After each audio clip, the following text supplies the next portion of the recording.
The lines I'm going to show you today contain 3 traps, and the last one actually traps a lot of grandmasters. So they don't usually fall for the first 2, but they do fall for the last one. So let's get straight into it. It's after the Jobava London. So I'm just going to play the opening moves. This is the starting position of the Jobava London, and black can do many things here. But one of the main moves is to play e6, allowing us to come in with our knight, attacking this pawn, so black needs to do something about this. Now at the lower level, these 2 moves are being played quite often. But the main move here, and actually the best continuation, is to go for this check first. We have to block, and then drop the bishop back, defending this pawn this way. And in this position, we are gonna play a4. And this already sets our first trap, believe it or not. If black is not careful, and let's say they play a random move, we can actually already trap the bishop like this. And yeah, the bishop just has nowhere to go. I mean, he can take one of these pawns, but we're gonna win the bishop. So that's already a trap, and at the lower level, this can already be successful, because this move a4 doesn't really look like it's doing much. Maybe you want to defend your knight or something, but yeah. So that's already really tricky. Now the grandmasters aren't gonna fall for this one. So instead, usually they try to kick out your knight, saying, okay, this pawn is defended now, so what's your knight doing here? And indeed, if you go back with white, that's just bad.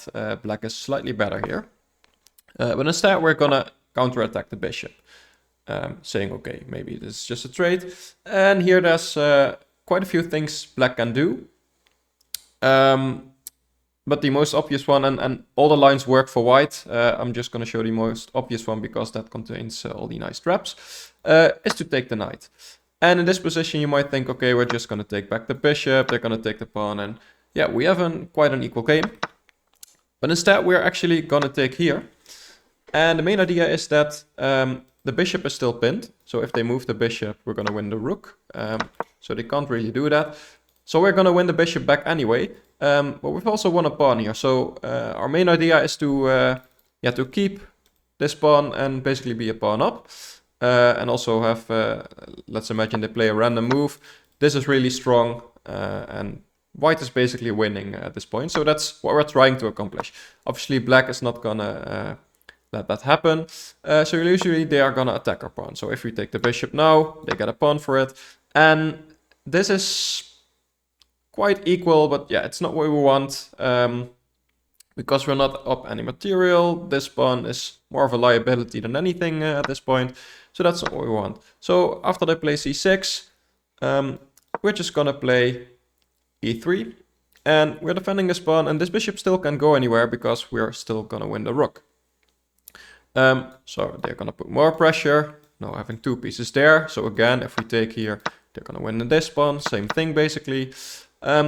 We still don't want to lose this pawn. There's no real way to defend it anymore. I mean, we can go here, but that's just bad. First of all, they can take this with check now, so we're not winning the bishop back anymore.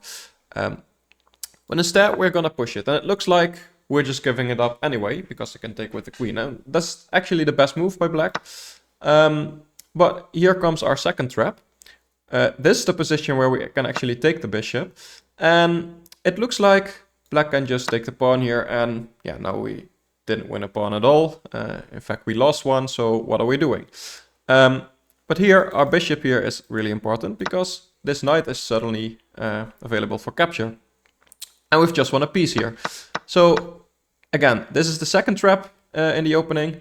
Grandmasters usually aren't gonna fall for this one as well. But definitely at the lower raters and even intermediates are gonna fall for this, because they are focused here.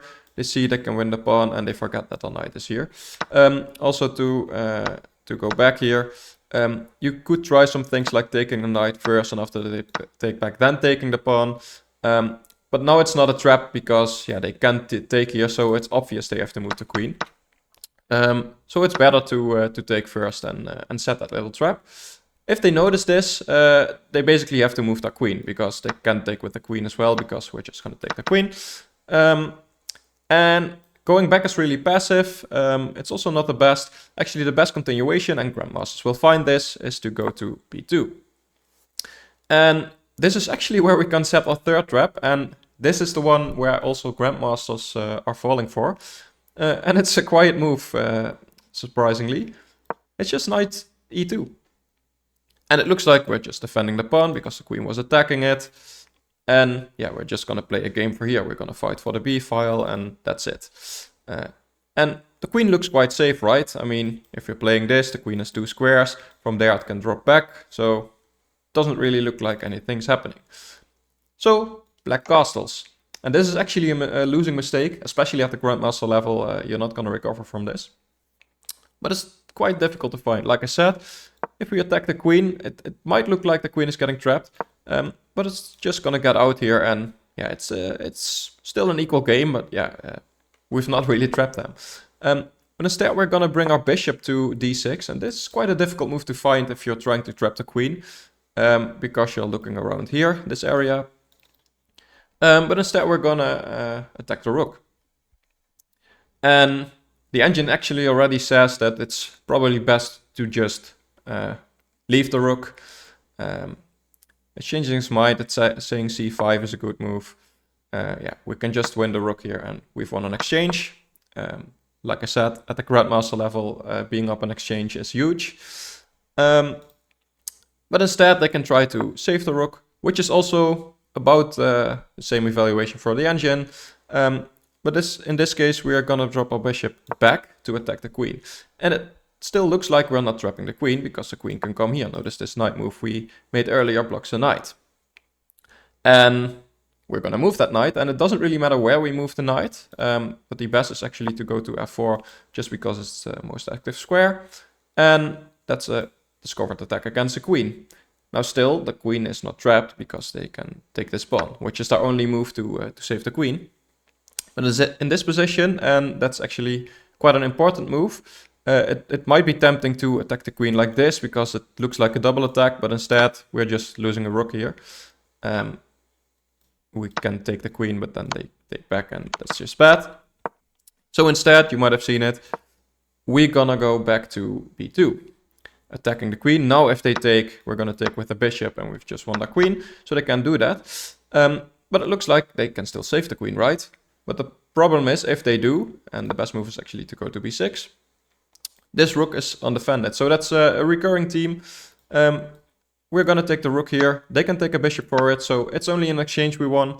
But yeah, this is definitely a nice rep. Like I said, at the grandmaster level, they're going to fall for this.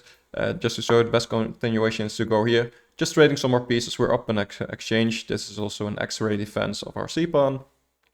And we're gonna have an easy game from here. So yeah, definitely one you should try out, especially if you're at the higher rating. So and at the lower rating as well, because they will fall for the earlier traps. So let me know what you think about this, and I'm curious if you manage to pull this off in the game. So let me know, and I'll see you next time. Thank you for watching. Bye bye.